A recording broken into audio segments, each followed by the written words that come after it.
작은 몸에 혈액이 얼마 안 되기 때문에 피를 짜내야 하는 경우도 있는데 그럴 때 멍이 들고 팔다리가 부러지기도 합니다. 이거는 풀바트리예요. 풀바트리면 한 몇 cc쯤 돼요? 50cc 되게 많은 양이라.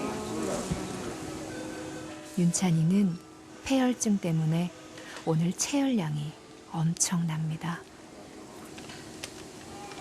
아직 발 뒤꿈치 체열도 남았습니다. 피 검사하겠다고 30cc 뽑으면 어른으로 말하면 한 400ml 혼혈 한 번 한 거랑 똑같으니까 쟤네들은 그렇게 하루 한 번 하면 어른은 그렇게 한 번 뽑고 나면 한 달 못 뽑게 하잖아요 피를. 쟤네들은 뭐 매일 뽑아야지. 또 다른 처치가 기다리고 있습니다. 위까지 연결된 튜브를 통해 엄마 젖을 주기도 하고 위 속에서 소화된 것을 도로 빼내 소화 상태를 살피기도 합니다. 위관을 뺄 때까지는 계속 이 줄을 달고 살아야 하는데 윤찬이 팔에 줄이 걸렸습니다. 여간 불편한 게 아니죠. 아니요. 저희가 처치는 그래서 제일 한꺼번에 하려고 노력은 하고 있고요. 그런데 이제 약 들어가는 시간이나 뭐 그런 시간이랑 다 포함해서는 하루에 제가 보기엔 한 10번 이상은 될 것 같거든요. 네, 10번에서 한 15번? 먹는 건 너무 중요합니다. 잘 먹어야 잘 크니까요. 하지만 이렇게 작은 아이들에겐 먹는 일도 쉽지 않습니다. 윤찬이가 다시 중심 정맥관을 잡습니다. 영양을 공급해주는 이 관은 심장 근처에 굵은 정맥까지 닿는데 자그마치 20cm나 들어갑니다. 자지러지는 윤찬이를 위로해주는 것은 몇 방울의 설탕물. 꼭 필요한 처치들이지만 중환자실의 기억은 오래도록 남습니다. 괜찮다라고 생각했던 애들도 대부분은 발달 지연이 좀 많이 오고 그리고 좀 이렇게 학교에서 이제 수업 따라가는 문제들도 조금씩 생기고 그래서 아 이게 그냥 살린다고 다가 아니구나 어떻게 잘 살리느냐가 굉장히 중요한 것이구나. 그 치료에 너무 집중해서 그런 얘가 지금 발육의 상태에 있다, 발달의 상태가 있는 거를 좀 너무 잊었지 않았을까. 생존이라는 말은 너무나 강력해서 아주 중요한 걸 잊게 했습니다. 엄마. 아기들의 성장과 발달의 핵심 조건.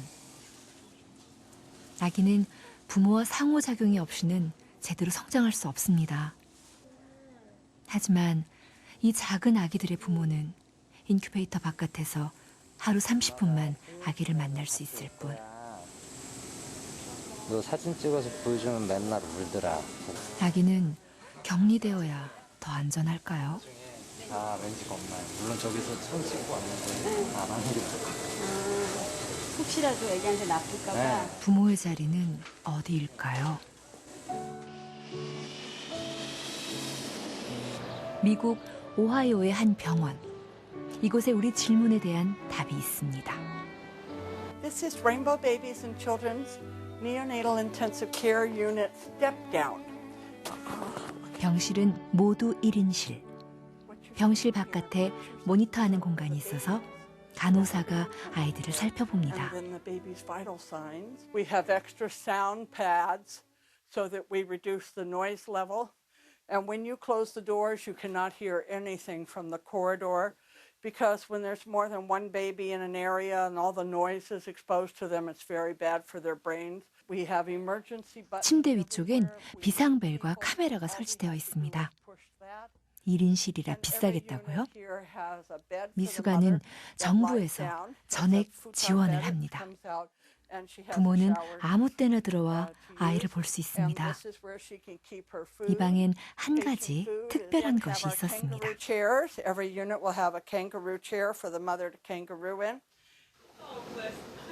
캥거루 의자의 용도는 무엇일까요? 한 신생아 집중 치료실. 가족과 간호사들로 꽉 찼습니다. 지난 5월 임신 23주 만에 세상에 나온 카너. 몸무게 610g으로 태어나 그동안 2번이나 수술을 받았는데 씩씩하게 잘 견뎌내고 잘 크고 있습니다.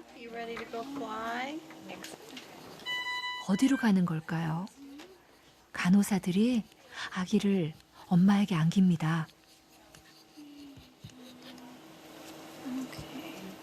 엄마는 맨가슴으로 받아 안습니다. 캥거루 의자 위에서. Kangaroo care is placement of an infant, skin to skin, chest to chest, upright, never flat, but upright against a parent's chest. And it's important that the skin from the belly button up to the sternum is completely in contact with the parent's skin. Now we can pull this out. 카너는 생후 3주부터 엄마 품에 안기기 시작했습니다. And the other. 주중엔 하루 3시간 이상, 주말엔 하루 종일 캥거루 케어를 했습니다. And you see, that was stressful for him. Any transfer is stressful, and you see him spreading his fingers, and it may take him 5 minutes to get accustomed again to now being in kangaroo care. 엄마 품에 안긴 지 5분이 지나자 카너는 깊고 고른 호흡을 보였습니다. 엄마는 카너를 가슴에 안고 아기의 상태를 보여주는 모니터를 확인합니다. 카너에게 필요한 처치도 이 자세 이대로 받습니다.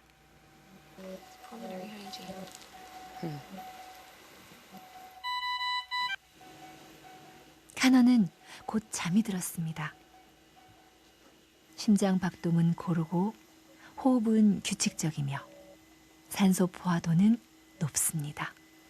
Where we found that all the babies went to sleep, the heart rates were very even and regular, and heart rate and respiratory rate dropped, but oxygen always stayed the same.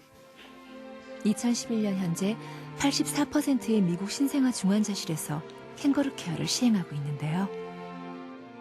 캥거루 케어는 1983년 남미 콜롬비아에서 시작됐습니다.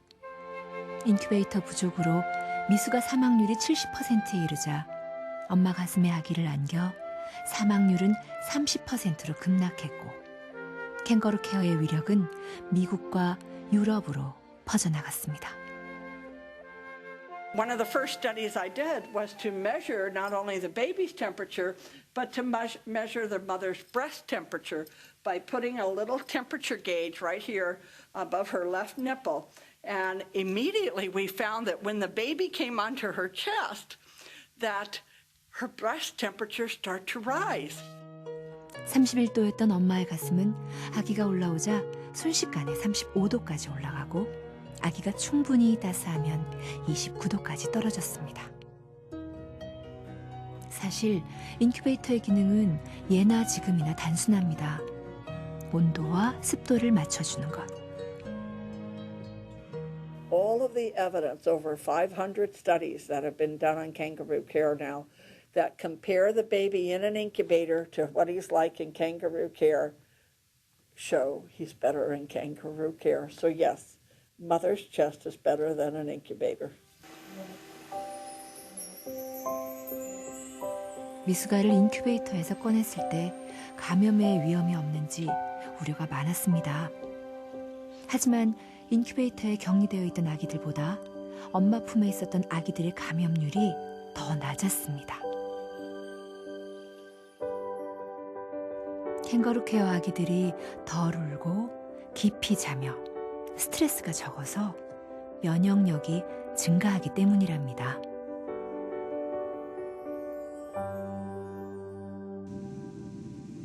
캥거루 케어에 대한 가장 놀라운 보고서는 호주에서 날아왔습니다. 그녀는 시드니에서 얼마 떨어지지 않은 작은 도시에 살고 있었습니다.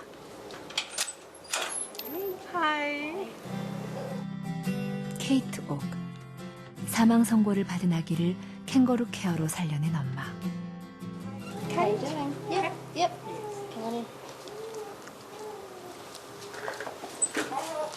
This is Jamie.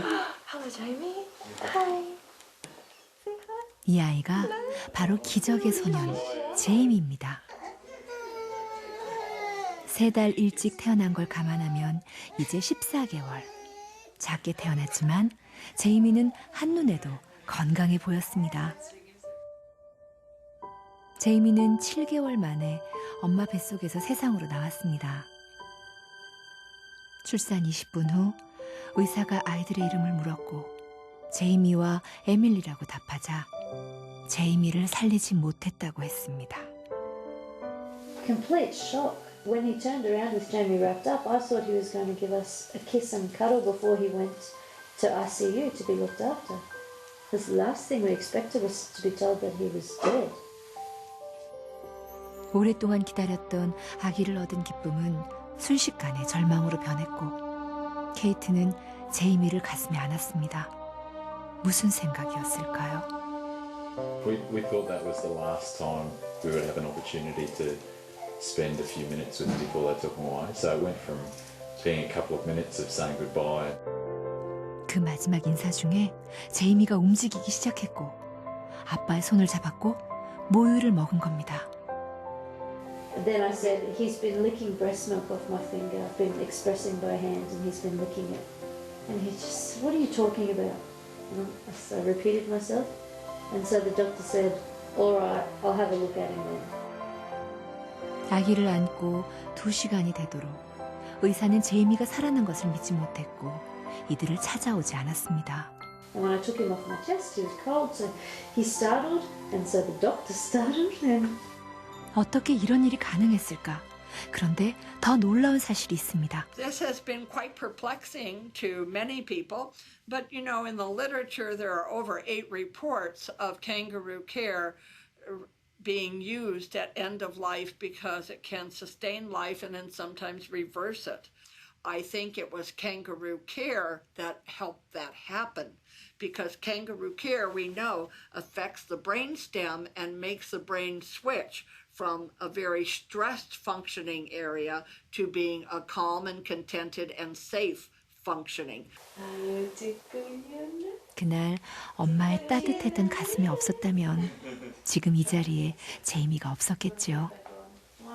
you want it?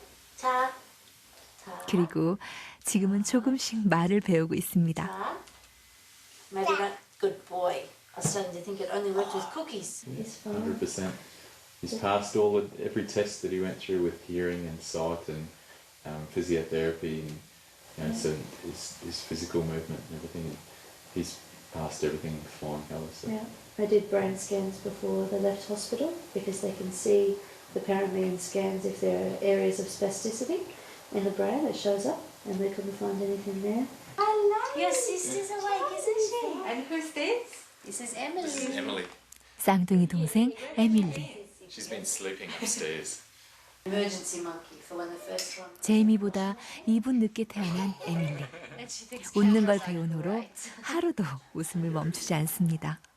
What are you eating? 그렇게 일찍 태어났는데도 두 아이 모두 건강합니다. 에밀리는 생후 6일부터, 제이미는 9일째 되는 날부터 캥거루 케어를 시작했습니다. 두 쌍둥이가 엄마의 가슴에서 다시 만난 건 그로부터 7주 후. And when we did, that was just the most wonderful feeling. Yeah. We both did it. I held them first, and then I cut my cuddle short and gave them to Dave so he could feel it too. Because it was great, wasn't it? Definitely a good experience being able to hold both your children at once. 제이미와 에밀리는 신생아 집중 치료실에서 10주를 보냈고 이제 1년 반이 흐른 지금 식구는 5으로 늘었습니다. 동생 찰리가 태어난 겁니다. 캥거루 케어의 위력을 증명한 제이미. 우리는 이런 기적을 목격할 준비가 되어 있을까요?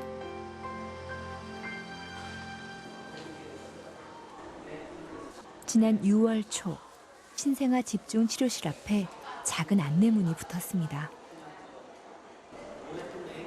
처음으로 캥거루 케어를 실시하기로 한 것입니다. 캥거루 케어의 첫걸음. 어떤 아기와 엄마들이 참여할 수 있을까요? 32주 이상의 아가이면서 1kg 이상이 된 아가들. 그 정도 돼야지 어느 정도 인큐베이터에 나와서도